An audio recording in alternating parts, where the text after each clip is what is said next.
One Story 105, Apocalypse de 6 à 22, Apocalypse 2, Nouveau ciel et nouvelle terre. Amen. Viens, Seigneur Jésus. Ceci est la seconde moitié du livre de l'Apocalypse. Il y a de nombreux contenus prophétiques, à commencer par le sceau humain, le sceau de la trompette et le sceau de l'hospitalité. Cependant, dans One Story, nous ne traiterons que de la partie suggérée dans la Bible. Comprendre les sceaux. Il est préférable de voir la même catastrophe sous trois perspectives différentes plutôt que de voir les trois catastrophes, le sceau humain, le sceau de la trompette, et le sceau de l'hospitalité se produisant à trois moments différents. Ainsi, le sceau humain est lié au sceau de la trompette, et le sceau de la trompette est lié au sceau de l'hospitalité. Il y aura certainement une catastrophe. Et ce sera une catastrophe très terrible, qui sera de plus en plus mise en évidence à mesure que les trois catastrophes se révéleront. Nous devons aussi savoir que toutes ces catastrophes se produisent déjà dans l'histoire, pas dans un avenir lointain. Concernant le contenu des fléaux, lorsque les disciples de Jésus lui demandèrent, « Dis-nous, quand cela arrivera-t-il et quel sera le signe de ton retour et de la fin du monde ?» Jésus leur répondit, « Faites bien attention que personne ne vous égare. En effet, beaucoup viendront sous mon nom et diront, « C'est moi qui suis le Messie », et ils tromperont beaucoup de gens. Vous entendrez parler de guerre et de menaces de guerre, ne vous laissez pas effrayer, car il faut que toutes ces choses arrivent. Cependant, ce ne sera pas encore la fin. Une nation se dressera contre une nation et un royaume contre un royaume, et il y aura en divers endroits des famines, des pestes et des tremblements de terre. Tout cela sera le commencement des douleurs. Alors on vous livrera à la persécution et l'on vous fera mourir, vous serez détestés de toutes les nations à cause de mon nom. Beaucoup trébucheront alors, et ils se trahiront, se détesteront les uns les autres. Beaucoup de prétendus prophètes surgiront et ils tromperont beaucoup de gens. À cause de la progression du mal, l'amour du plus grand nombre se refroidira. Ainsi, le contenu des trois fléaux dans le livre de l'Apocalypse peut être vu comme une explication des signes dont Jésus a parlé. Plutôt que de tenter de savoir ce que signifie spécifiquement le contenu de la catastrophe, nous devons être vigilants et préparés comme Jésus l'a dit, croyant qu'il y aura une catastrophe et que Jésus-Christ reviendra certainement comme juge à la fin de cette catastrophe. Combien de temps, jusqu'à ce que tu juges les habitants de la terre et venges notre sang.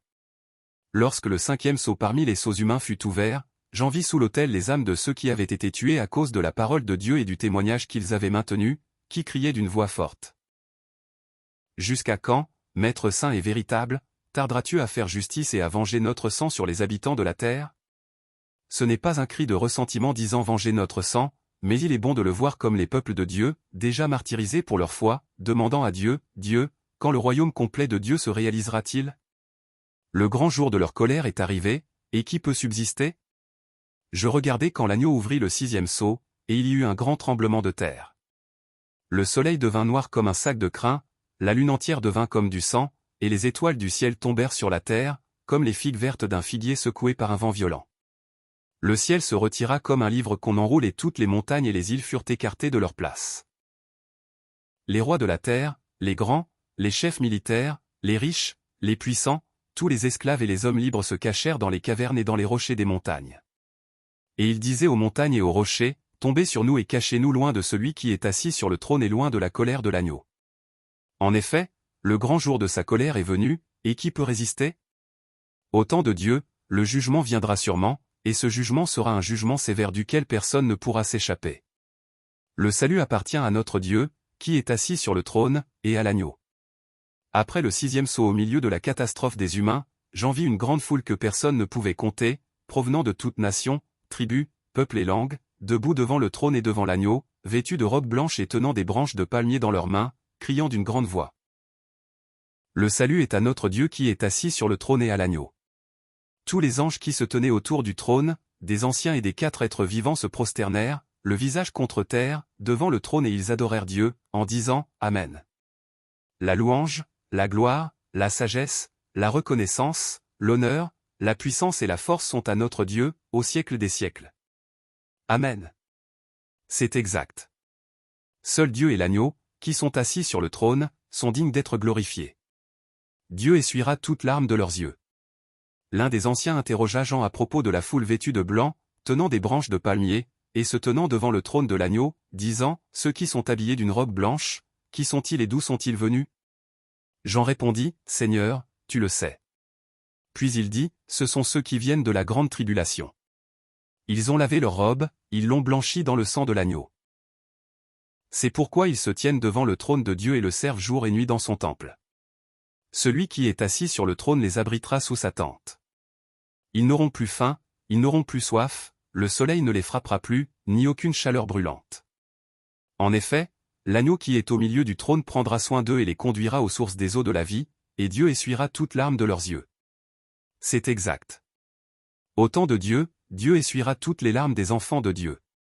Pendant ces jours, les hommes chercheront la mort, mais ne la trouveront pas, ils désireront mourir, mais la mort leur échappera. Il est dit que le cinquième ange, au milieu de la catastrophe des trompettes, souffla dans la trompette, et à cause de cette terrible catastrophe, ce jour-là, les hommes chercheront la mort, mais ne la trouveront pas, ils désireront mourir, mais la mort leur échappera. L'agonie de la catastrophe, que nous avons déjà vue pendant la catastrophe humaine, est dessinée sous une autre perspective. Il y aura sûrement un jugement. Personne ne pourra l'éviter. Tous les habitants de la terre adoreront la bête, tous ceux dont les noms n'ont pas été écrits dans le livre de vie appartenant à l'agneau qui a été tué depuis la création du monde. J'en vis une bête qui sortait de la mer, ayant 10 cornes et 7 têtes, avec 10 couronnes sur ses cornes, et sur chaque tête un nom blasphématoire. La bête ressemblait à un léopard, mais avait des pieds comme ceux d'un ours et une bouche comme celle d'un lion, et le dragon donna à la bête son pouvoir, son trône et une grande autorité. L'une des têtes de la bête semblait avoir eu une blessure mortelle, mais la blessure mortelle avait été guérie, et le monde entier était étonné et suivait la bête. Les hommes adoraient le dragon parce qu'il avait donné son autorité à la bête, et ils adoraient aussi la bête et disaient: Qui est semblable à la bête et qui peut combattre contre elle? La bête reçut une bouche pour proférer des paroles orgueilleuses et blasphématoires et pour exercer son autorité pendant 42 mois, et elle ouvrit sa bouche pour blasphémer contre Dieu, pour calomnier son nom et son habitation et ceux qui vivent dans le ciel. Elle reçut le pouvoir de faire la guerre contre les saints et de les vaincre. La bête reçut autorité sur chaque tribu, peuple, langue et nation, et tous les habitants de la terre adoreront la bête, tous ceux dont les noms n'ont pas été écrits dans le livre de vie appartenant à l'agneau qui a été tué depuis la création du monde. La Bible dit, si quelqu'un a des oreilles, qu'il écoute.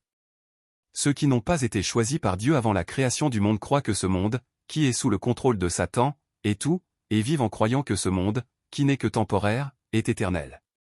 Bénis sont les morts qui meurent dans le Seigneur. Un ange a dit que les croyants qui obéissent aux commandements de Dieu et restent fidèles à Jésus ont besoin de patience et de persévérance. Puis Jean entendit une voix venant du ciel dire, écrit, heureux les morts qui meurent dans le Seigneur et ceux dès maintenant. Oui, dit l'Esprit, ainsi ils se reposent de leurs travaux, mais leurs œuvres les suivent. C'est vrai. La mort des croyants est une bénédiction. Cela est parce que c'est la véritable bénédiction, l'Évangile, et le salut par Jésus-Christ. Ainsi, la mort après avoir vécu la vie d'un étranger vers la maison est un repos. Tombé. Tombé est Babylone la grande. J'en vis encore un ange descendant du ciel qui avait une grande autorité et l'entendit crier d'une voix forte, elle est tombée, Babylone la grande. Elle est devenue une habitation de démons, un repère pour tout esprit impur, un repère pour tout oiseau impur et détestable. Ce monde est décrit comme le monde de Babylone, le monde des dragons qui symbolise Satan. Son nom, Babylone, apparaît comme un symbole du royaume de ce monde, jouissant du monde comme si son pouvoir et son autorité étaient éternels, et ayant été averti continuellement du jugement par les prophètes et enfin détruite historiquement. Comme la grande ville de Babylone, ce monde tombera, et toutes les forces de Satan tomberont. Sortez d'elle, mon peuple, afin que vous ne partagiez pas ses péchés, afin que vous ne receviez aucune de ses plaies. Dieu, qui parla de la chute de la grande ville de Babylone, dit encore du ciel, sortez du milieu d'elle, mon peuple, afin de ne pas vous associer à ses péchés et de ne pas être victime de ses fléaux. Dans l'Ancien Testament, la Bible a déjà proclamé à plusieurs reprises, sortez de Babylone, fuyez du milieu des Babyloniens. D'une voix triomphante révélez-le, annoncez-le, faites-le savoir jusqu'au bout de la terre. Dites: L'Éternel a racheté son serviteur Jacob. Sortez du milieu d'elle, mon peuple, et que chacun se sauve loin de la colère ardente de l'Éternel. Après avoir été sauvés, nous ne recevons pas de pouvoir et d'autorité dans ce monde au nom de Jésus-Christ, mais nous sortons de ce monde au nom de Jésus-Christ. Ainsi, l'apôtre Paul a dit un jour, en ce qui me concerne, jamais je ne tirerai fierté d'autre chose que de la croix de notre Seigneur Jésus-Christ. Par elle le monde est crucifié pour moi, comme je le suis pour le monde, et l'apôtre Jean a dit, n'aimez pas le monde ni ce qui est dans le monde. Si quelqu'un aime le monde, l'amour du Père n'est pas en lui.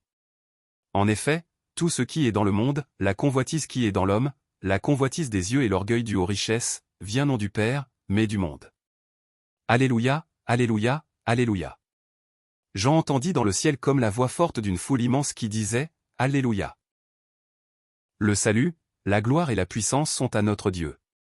Oui, ses jugements sont vrais et justes, car il a jugé la grande prostituée qui corrompait la terre par son immoralité et il a vengé ses serviteurs en lui redemandant leur sang, qu'elle avait versé. Et encore ils crièrent « Alléluia ». Et la fumée de cette ville s'élève au siècle des siècles.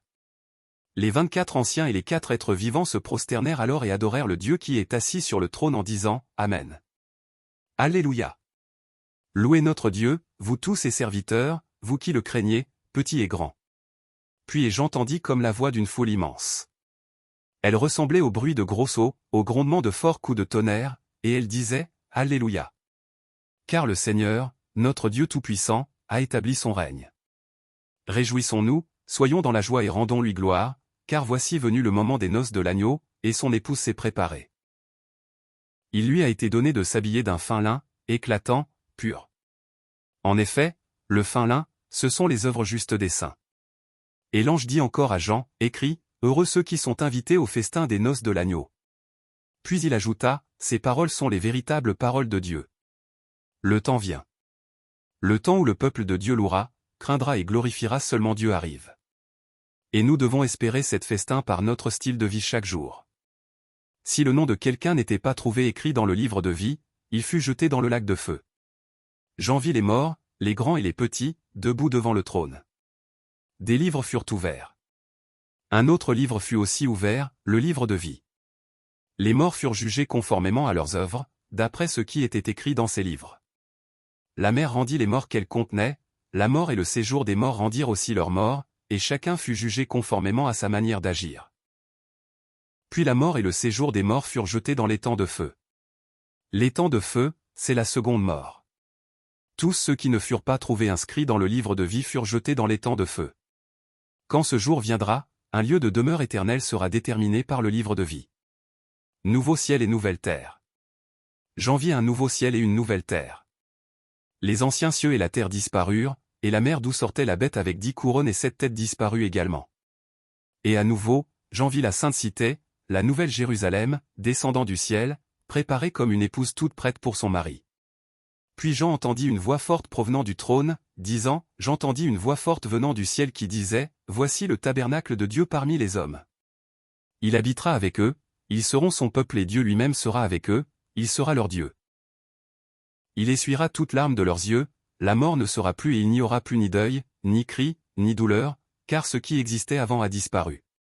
À ce moment-là, celui qui était assis sur le trône dit, voici que je fais toutes choses nouvelles. Il ajouta, écris cela, car ces paroles sont dignes de confiance et vraies. Et puis il me dit, je suis l'alpha et l'oméga, le commencement et la fin.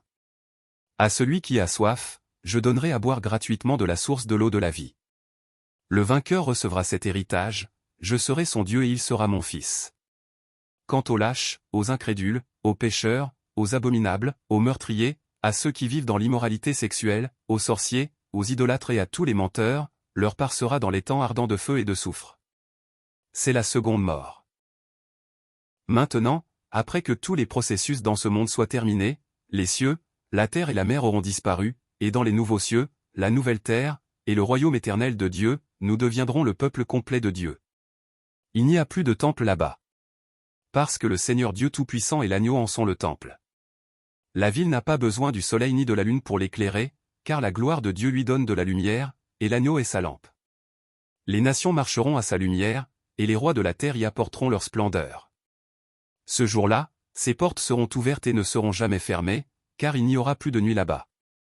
La gloire et l'honneur des nations y entreront, et rien de souillé n'y entrera, ni quiconque fait ce qui est honteux ou trompeur, mais seulement ceux dont les noms sont écrits dans le livre de vie de l'agneau. De plus, il y a un fleuve de l'eau de la vie, aussi pur que du cristal, qui coule du trône de Dieu et de l'agneau, descendant au milieu de la grande rue de la ville, et de chaque côté du fleuve se trouve l'arbre de vie, portant 12 sortes de fruits, donnant son fruit chaque mois, et les feuilles de l'arbre sont pour la guérison des nations. Il n'y aura plus de malédiction, le trône de Dieu et de l'agneau sera dans la ville, et ses serviteurs le serviront, ils verront sa face. Le nom de Dieu sera sur leur front, il n'y aura plus de nuit, et ils n'auront plus besoin de la lumière d'une lampe ni de la lumière du soleil, car le Seigneur Dieu leur donnera la lumière. Et ils régneront pour les siècles des siècles.